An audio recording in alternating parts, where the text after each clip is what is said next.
Decime la verdad. ¿Cuánto hace que no probás el disyuntor diferencial de la instalación de tu casa? ¿Y a vos te parece bien lo que estás haciendo?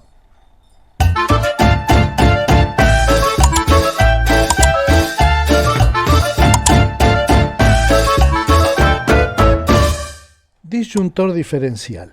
El disyuntor diferencial viene en una versión monofásica para el uso domiciliario y viene uno trifásico para el uso de instalaciones más complejas e instalaciones de tipo industrial.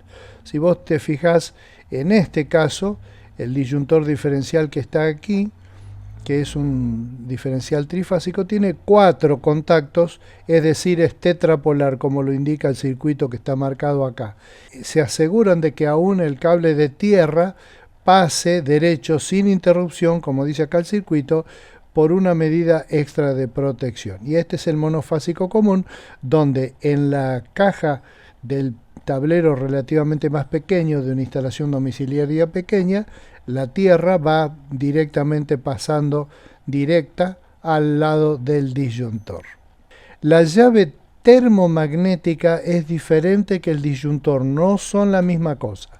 La llave termomagnética protege la instalación eléctrica, es decir, hace interrumpir el servicio eléctrico cuando hay una sobrecarga pautada de energía.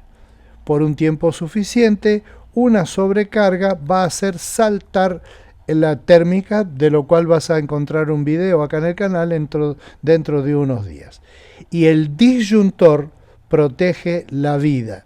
Molesta a veces, pero es un protector de la vida humana y por lo tanto su valor es infinitamente superlativo. No es una llave termomagnética, porque fíjate cuál es la diferencia que está claramente marcada acá. En una llave termomagnética, la llave va a saltar, se va a gatillar, justamente cuando hay una sobrecarga que supere los valores que están indicados aquí en diferentes lados de la carcasa del disyuntor, donde te va a indicar a qué amperaje va a saltar la llave.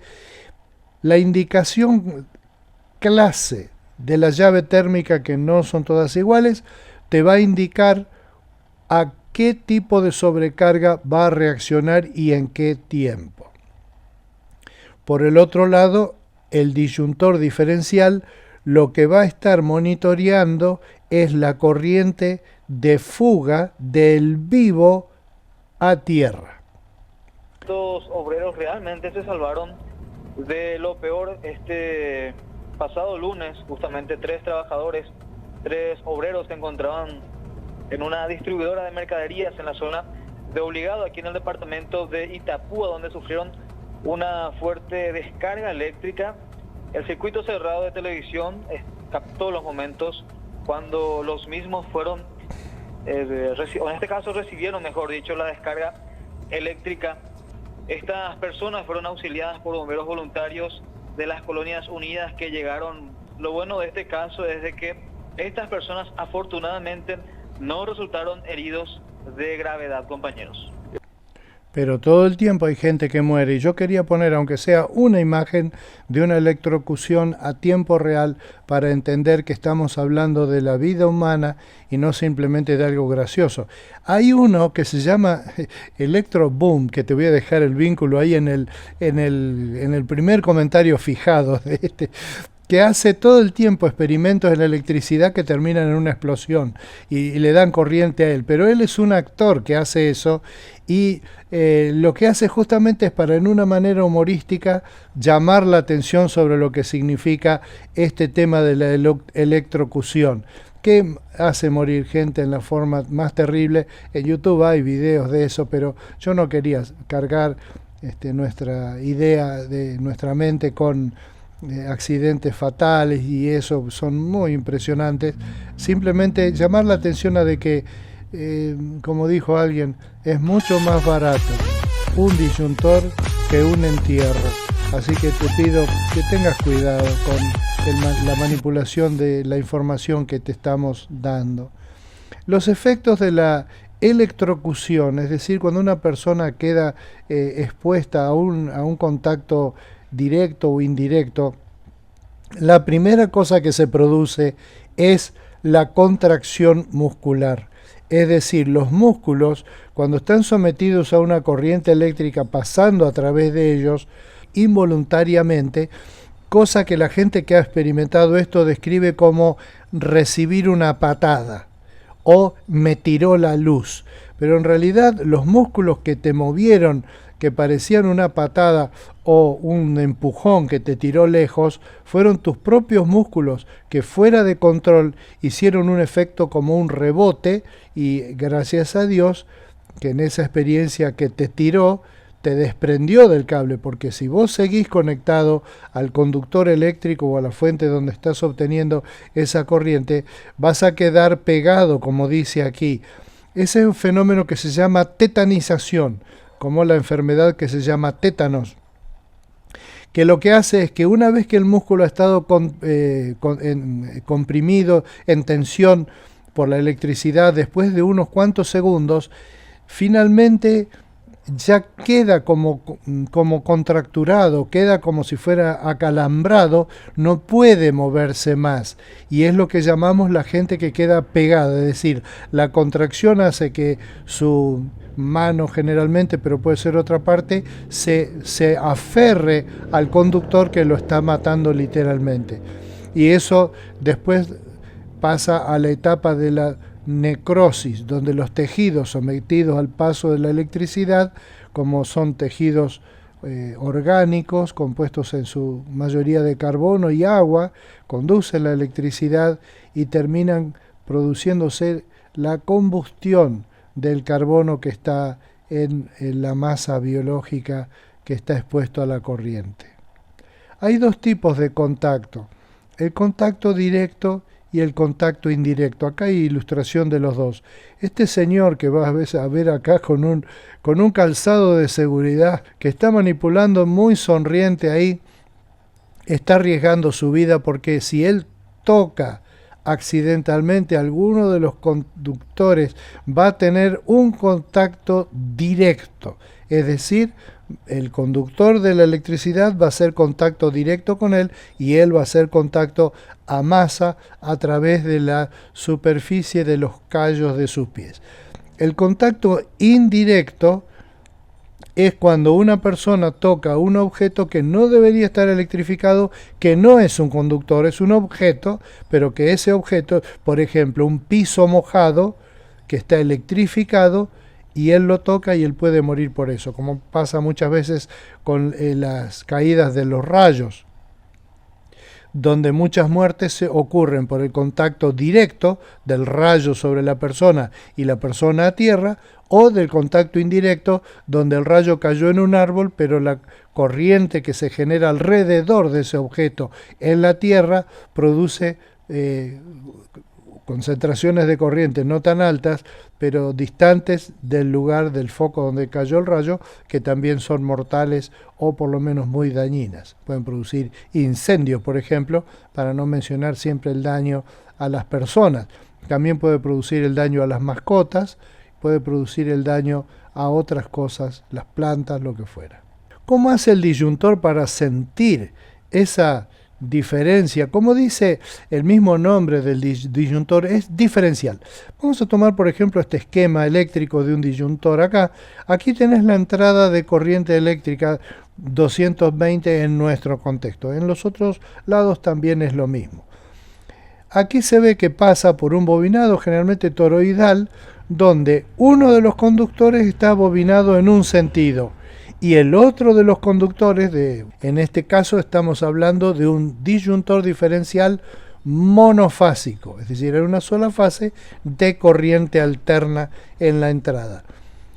Cuando la corriente que pasa por este disyuntor es igual la que sale en el neutro junto con el que sale en la fase a la carga, y entonces hay un consumo exclusivamente realizado en la carga, que puede ser una carga resistiva como una plancha, o puede ser una carga inductiva como un motor, o cargas mixtas. El caso es que siempre hay una corriente entrante y una corriente saliente, que entonces este toroide que está aquí detecta que la misma cantidad que sale de corriente es la que entra y entonces se neutralizan, un magnetismo, inducido aquí. En el caso de que el polo vivo de esta instalación estuviera derivando corriente a tierra, entonces lo que pasaría es que habría en el toroide sensada una corriente que sale, pero no una corriente que entra, y entonces habría una carga magnética que se produciría acá, que gatillaría, como se ve que acá hay un mecanismo esquemáticamente dibujado, pero un mecanismo de gatillado que va a accionar una llave precargada a resorte, que la precargamos nosotros cuando levantamos la palanca hacia arriba, para que la haga disparar y cortar la energía eléctrica. De paso, los más comunes de los disyuntores cortan a 15 mA más o menos, a 30 mA, o regulable para algún tipo de instalaciones en particular.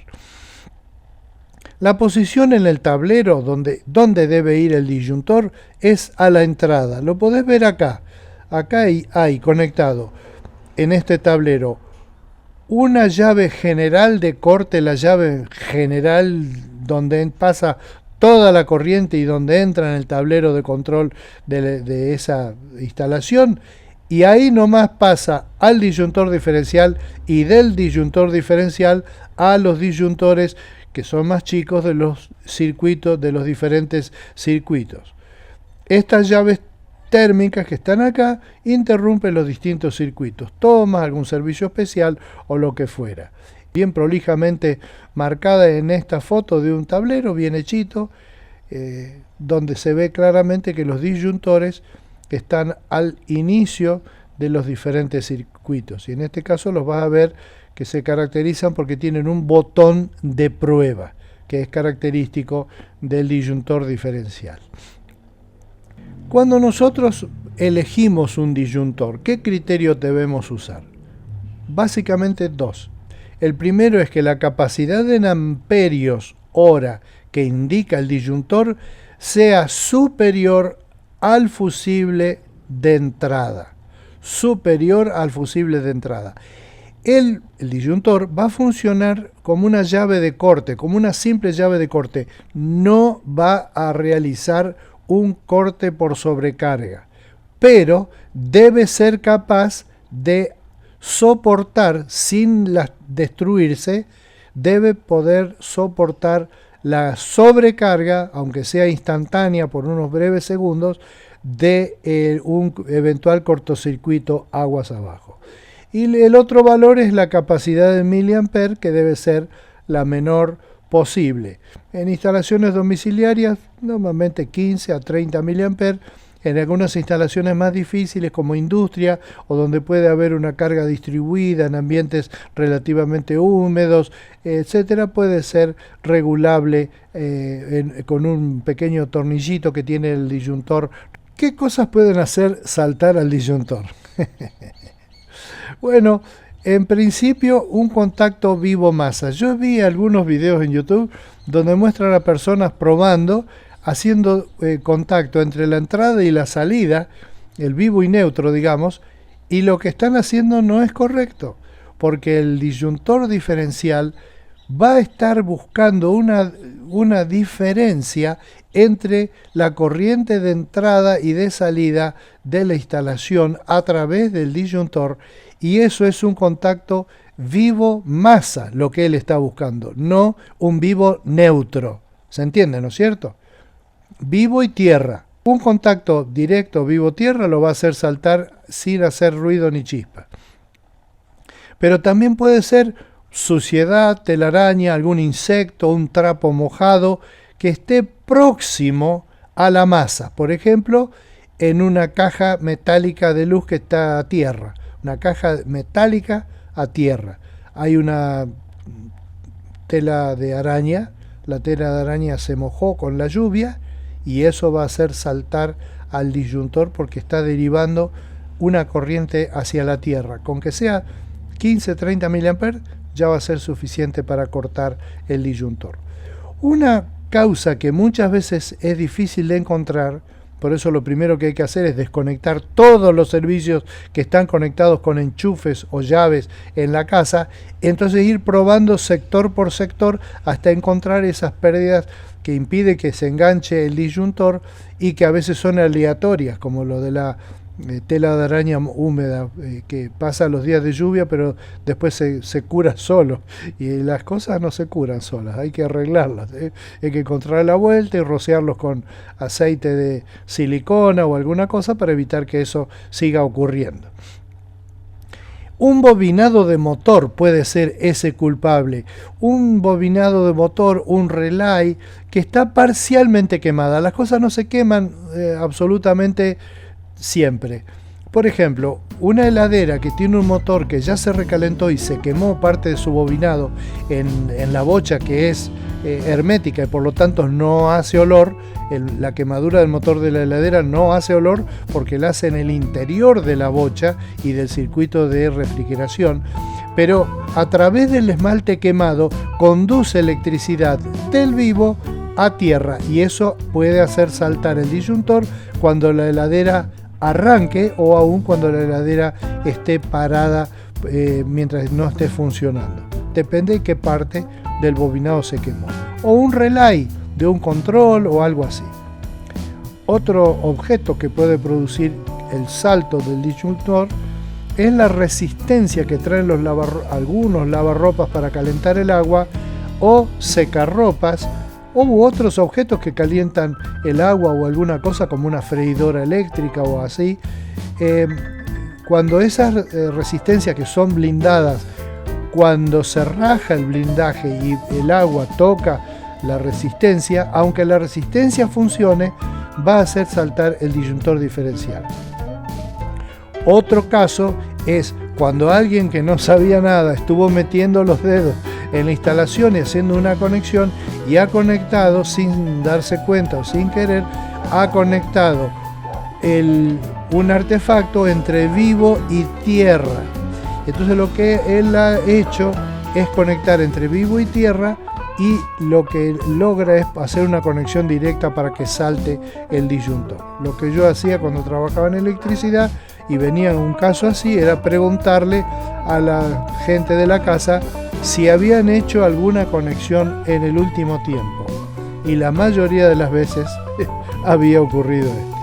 Y mil más, cualquier forma de que la corriente del vivo derive por una corriente muy pequeña como 15 a 30 mA, ya va a ser suficiente para que ese disyuntor cumpla su función. Para eso lo compraste, para eso está conectado en esa instalación. Acá te presento dos métodos, o tres métodos en realidad, para hacer las comprobaciones del disyuntor, si el disyuntor funciona o no. Hay la forma de hacerlo con una lámpara con un chicote, donde vos tenés que tocar entre tierra y la línea, o sea el vivo, tocas vivo, tierra y va a saltar el disyuntor. Obviamente toca neutro y línea para asegurarte que la lámpara enciende, y después línea y tierra, y ahí va a saltar. La otra es prepararte un pequeño chicote como está acá, de una resistencia de 7500 ohms. Tiene estos colores que están marcados acá: violeta, verde y naranja, y después dorado o plateado, y esa es la resistencia de 7500 ohms. Con una resistencia de 7500 ohms podés tocar tranquilo en las dos puntas de acá, tierra y línea. No entra en neutro en línea porque va a calentar, no va a calentar mucho, pero de todas maneras es una maniobra algo peligrosa. Pero si vos tocas entre tierra y línea, vas a hacer saltar ese disyuntor si está funcionando bien. Y finalmente te quiero mencionar este video que he producido, que está el vínculo por acá arriba, donde podés encontrar cómo hacerte este probador casero que está aquí, que es una cosa muy sencilla para hacer. Y de paso agradecerle a Ariel Gómez, que está su comentario ahí arriba, que él me pone: maestro, buenísimo el video, ilustrativo, como serie de CSI. Vamos, maestro, estuviste 10 puntos, Ariel. Muy claro, didáctico y de toque cómico. Sabe también de electricidad para aportar a su canal. Eso es exactamente lo que estoy haciendo gracias a la inquietud de Ariel, a quien le doy un fuerte abrazo y le agradezco que me haya tirado esa inquietud que desafió mi curiosidad para producir una línea de cosas referidas a la electricidad. Por lo demás, me despido, que Dios te bendiga y me despido como lo hago habitualmente. Hasta la vista, baby.